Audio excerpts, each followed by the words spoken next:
Thank you, Doug. Yes, my lab supports the transplant team by testing for virus infections. I did notice this morning when you were asked the question, would you accept an organ that came from a donor that had a virus, most of you put up your hands and said, no, not for me, thank you. And whereas you're quite right, I think, to be cautious, for this particular virus, I think we have made significant progress, and I'm going to share with you the evidence, and then you can review how you might like to vote if they ask you that question again. So what is it about this virus? It's a common infection. 60% of recipients are infected. We know that because they have antibodies when they come into hospital, and 50% of the donors, the difference being the age. The donors tend to be a little younger. The virus doesn't usually give you any symptoms. You can't ask people, have you had CMV, like you can ask them, have they had chickenpox? Most people don't know. It establishes latency and it reactivates from latency once the patients are given immunosuppressive drugs that they need for their transplant. And it can also be transferred with the donor organ. And when infection occurs in the presence of immunosuppressive drugs, it causes serious end-organ diseases. It used to be called the toll of transplantation because it was a major issue post-transplant. We can't decline donors because 50% of them are positive for this virus. You'd halve your number of transplants. And so two strategies have evolved, using an antiviral drug against CMV to stop it causing major disease in patients, and it's very effective, basically. There are two different strategies as shown in the slide, and they're both equivalent. They brought CMV end-organ disease in these patients down from about 15% now down to about 1% overall. The first strategy is to give the drug prophylactically. You say someone is about to have a transplant, you give them the drug from the start of transplant for a fixed period of time, and there are randomized trials that support using the drug for 100 days or 200 days. 200 days is better, and at the end of 200 days, the incidence of end-organ disease is about 1%. So the drug is very effective while you're taking it, but when you stop it, some people come back with late-onset disease, including sometimes with resistant strains that are difficult to treat. So it hasn't abolished the problem, and as I say, the disease is about 1% overall. This late-onset disease has been created by the use of antiviral prophylaxis. It doesn't occur unless you use antiviral prophylaxis. In contrast, we at the Royal Free have pioneered preemptive therapy, where you don't give drug to anybody, you monitor everybody, looking in their blood for the presence of this virus using a technique called polymerase chain reaction. If they have a low level of virus, we don't treat them then, but if they have a high level, which for us is about 3,000 genomes per ml of whole blood, and we'll tell you where we get that number from if you're interested, we treat that individual all the time that their blood remains positive for the virus and carry on until they've had 2 consecutive negative results and then stop treatment at that time. So the duration of viremia, finding virus in the blood, the duration of antiviral therapy are markers of how well individual patients are handling that particular virus. And in addition, if you can imagine, the quantity of virus that they have is also another marker of how well they're controlling the virus. So what I'm going to do is show you the results from using modern tests to actually pick up this virus in the blood of patients, identify who's at risk, give you those numbers so you can think about them, and then move on to consider, if this is the natural history of the infection, what if we took people on the waiting list and gave them an experimental vaccine compared to a placebo? Could we try to control these measures of viremia, the duration of antiviral therapy, and the quantity of virus that they have, A, as a way of identifying whether or not the vaccine is being effective, and B, then trying to bring it into clinical practice? So let's have those biomarkers first of all. If you ask, this is an analysis we did of liver transplants and renal transplant patients from the Royal Free, since we use this method called real-time quantitative PCR routinely, and there were 689 patients in the group. And you can be divided into 4 groups depending on whether the donor or the recipient, or both or neither, has antibodies against this particular virus. So there are 4 different possibilities. So if you came in for a transplant, there's an 18% chance you would be in the D-R- group. That means you can forget about this virus because you won't get viremia and so don't need to be treated. The ones at high risk are if you're in the D+R- group, the red group here, and although there's only an 11% risk that you will be among those patients, you're more likely to get viremia at 20% and much more likely to need treatment because you don't have any natural immune control of this virus. The mirror image of that, the people who are doing better than average, are shown here in this pale green colour. D-, where the donor is irrelevant, and R+, the recipient is at risk of reactivating their own virus. 32% of patients, 30% who need to be treated, but only who get viremia, but only 20% who need to be treated. So if you put that into general terms and ask, if you were a patient, what are your particular risks? If you're in the D+R- category, your risk of getting virus in the blood is about 78%. But if you're in the D-R plus virus, reactivating the virus you came into hospital with, your risk is only 40%. And this intermediate value is the extra you get from the virus that's transmitted from donor into the recipient. So that's for viremia, who gets infection. Who needs treatment? Most of the D plus R minuses need to be treated, 69%, but only a minority of those in the other group, the D minus R pluses, with their own virus, with an intermediate value for these groups. So you can look at those numbers and say that most infections that we have post-transplant come from the recipients the patient brings into hospital with them, but most treatments, which used to be disease before we could intervene with treatment, have come from the donor. So that's the natural history of infection.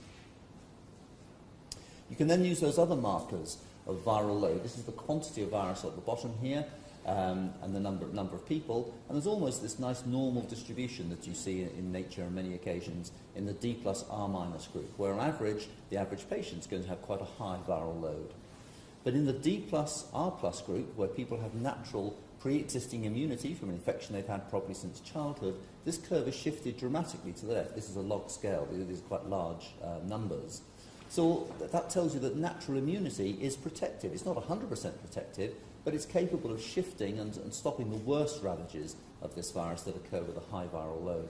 And this curve is almost similar to that one that you find when people reactivate their own virus, which is usually clinically mild. Those two other biomarkers you can use, the duration of viremia, shown for liver patients here and renal transplants on the right, and these numbers just show that there's a highly significant difference between them. A much longer duration of viremia for those having primary infection compared to those reactivating their own virus, with intermediate values for the D plus R minus group. The same is true for the renals. And when you look at how long would I have to be treated for liver transplant patients, longest for those having primary infection, shortest for those reactivating their own virus, and intermediate values over here for the D plus R plus, and the same in the renal patients. And these numbers are very similar, so you can combine these two patient groups together for clinical trial purposes. So how can we apply that to discovering new vaccines for CMV? I've shown you that a pre-existing immune response protects against a high viral load in transplant patients. So could vaccine-induced immunity do likewise? In which case, should it be cellular or should it be humoral immunity? People have assumed that it should be cellular because these patients are T-cell immunocompromised because of the drugs they've been given. But there are several reasons for thinking that the humoral immune system might also play a role. I've shown you that viremia is important in these patients. Virus in the blood, it's not difficult to imagine that antibodies in your blood before you came in for transplant could reduce the amount of viremia. I've shown you there's a donor source of virus in some cases, and so antibodies that you had before transplant may be able to reduce the ability of the donor to transmit virus to you. And the last argument is pragmatic. We may make fantastic vaccines in the lab and come and give them to patients who make tremendous responses while they're on the waiting list, and then they're called for transplant and given potent T-cell immunosuppressive drugs to stop their graft being rejected and also take away those T-cell responses that you need to protect against the virus. So we thought it was important to see could we drive the humoral immune system first of all. And how potent would a vaccine need to be? Would you need to go for sterilizing immunity, which you might define as the inability to detect a virus anywhere in any body fluid at any time, a very difficult task, or would it simply be sufficient to prevent the threshold effect, a phenomenon we described in 1997, where in a population of patients, when you plot the probability of patients getting disease against their peak viral load, it's the straw that breaks the camel's back. Nothing very much happens with low viral loads. It's that extra bit of virus that they get that is the thing that causes disease. And so simply by stopping the viral load reaching these very high levels, you might be able to have a dramatic effect on disease. That patients may all still get infection, but that doesn't matter too much as long as they don't get the disease. So we thought we should proceed to proof of concept study. I will skate over the 4 years of bureaucracy it took us to get through permission to do this study, but once that had been achieved, the 3-year study went exactly as shown on this slide.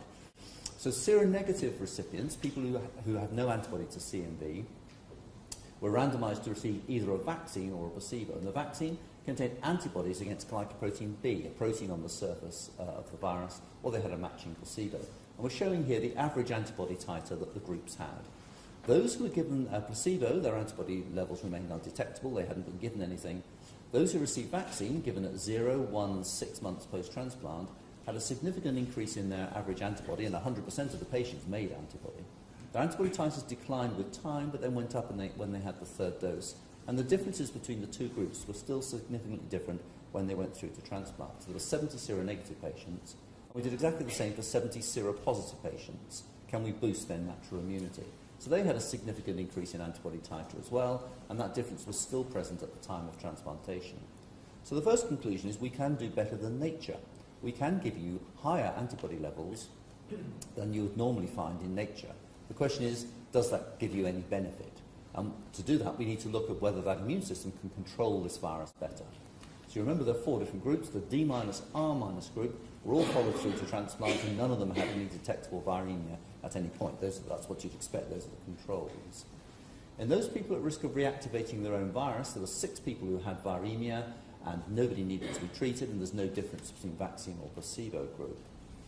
In the D+R+ group now, there were 10 people who had viremia. 3 needed to be treated, all 3 in the placebo group. No one needed to be treated in the vaccine group. So the number of days that are PCR positive came down from 8% of post-transplant days down to 0.7, so it's more than a 90% reduction. And the number of days they needed to be treated for came from 9% down to 0. So that's quite encouraging. These numbers are very, very small in this proof of concept study. The fact that there's no apparent difference in this group, but there is an apparent difference in this group, the difference they have is that the donor is positive, and it implies that what the vaccine may be doing is those antibodies from the vaccine are reducing the ability of the donor to transmit virus into the recipient. And that effect was seen most strongly in the D+R- group, where all 5 placebo recipients developed viremia compared to only half of the 11 vaccine recipients. So the number of days they were PCR positive came down from 56% down to 12%, and days treated 69% down to 13%. And finally, when we look for correlates of immune protection, in other words, what is working in these patients, when you plot the antibody titer that individual patients had at the time of transplantation against the days of viremia that they subsequently have, there's this significant inverse relationship between the two, arguing that what we should be trying to do is to push up their antibody titer with different schedules and different immunisation groups, etc. So overall, we think these are quite encouraging results, especially for many years. Many grant reviewers have said it'll be, quotes, impossible to make a vaccine against this virus. The virus has not been eradicated. This isn't the final answer, but it is giving us encouraging results. The dominant effect appears to be reducing transmission from donor to recipient, and it says that humoral immunity is important. We shouldn't let go of one arm of the immune system without evidence. This virus codes for 165 different proteins, and the focus of this vaccine study has reduced that towards one, glycoprotein B. Doesn't mean that's the only component that could be in a vaccine, but it certainly is an important one. And we're currently interested in whether, looking at particular parts of the protein, whether people respond to particular epitopes, but little bits that the immune system sees, and in particular, do you boost those when you see, do you boost your natural infection when you get the vaccine? Or do you, interestingly, do you recognise new epitopes which aren't presented during nature? Perhaps this is quite a clever virus. Perhaps it gives you an immune response to a part of the protein that isn't very protective. In other words, perhaps we can do better than what happens in nature. There are small numbers of people in this study. This can only be hypothesis generated for the next vaccine studies, but we hope to have a series of different vaccines coming through for evaluation in the transplant patients soon.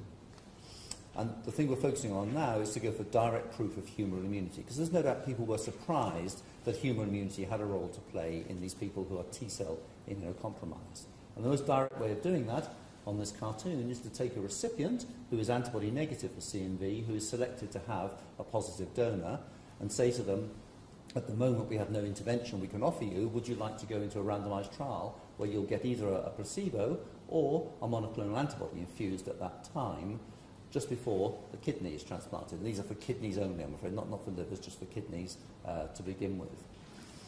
What interests me is what is actually in the components of this particular bottle, and there are lots of different choices that you could make, which become actually quite technical. We don't know which of them will work, or indeed if it will work, but by doing a series of different studies, we hope to be able to interrupt transmission from donor to recipient, and you'll see that it would be very easy to bring this into clinical practice if we did identify an antibody that was protective.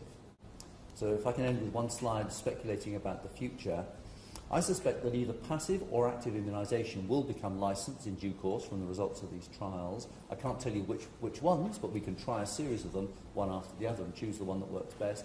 And then it will be given to all patients awaiting transplant as part of routine transplantation.